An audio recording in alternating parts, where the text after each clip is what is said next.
Okay, here's the epilogue. This is going to be super short. It's like 3 pages. Yeah, 1, 2. Okay, it's actually like 2 pages. Oh well. 2 pages today.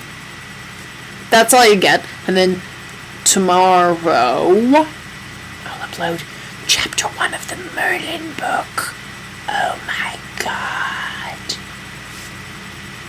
Okay. Epilogue. In a month we married. Yay! For the ceremony I wore my first new gown in a year and mother's necklace, which I reclaimed from Hattie. After my deception had been explained to them, King Gerald and Queen Daria welcomed me joyously into the royal family. My stepfamily was not invited to the wedding, and had to celebrate, if they wished, in the streets with the rest of Frel. Father was invited, but he was traveling and didn't receive the invitation until it was too late.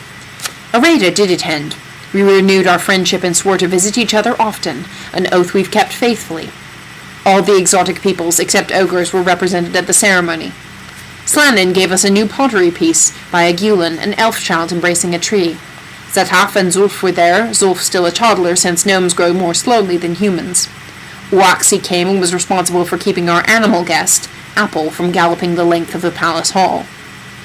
Although we didn't invite Lucinda, she arrived anyway, with a gift. No need, Char and I chimed together. Remember when you were a squirrel, Mandy said. But the gift was what Father would have called a fairy trifle. It was a box, no larger than my thumbnail, which grew or shrank to accommodate whatever it was called upon to hold. Wonderfully useful and not harmful at all. We thanked Lucinda enthusiastically until she glowed with pleasure.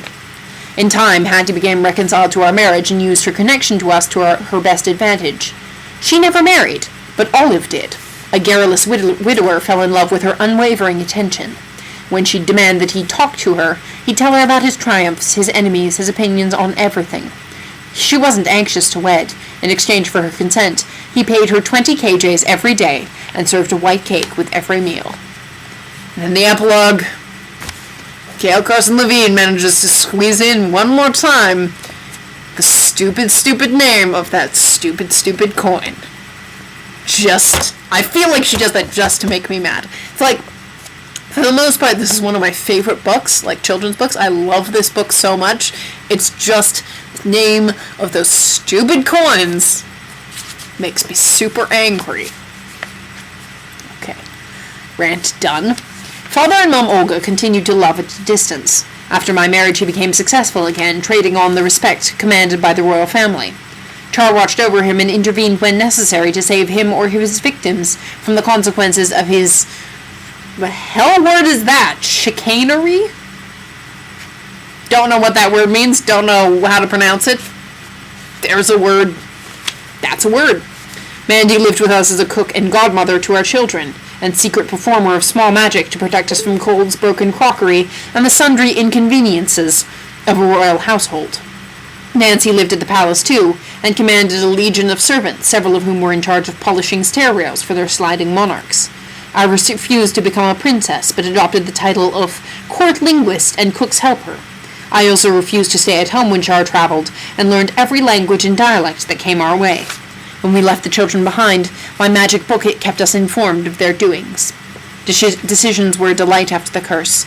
I loved having the power to say yes or no, and refusing anything was a special pleasure. My contrariness kept Char laughing, and his goodness kept me in love.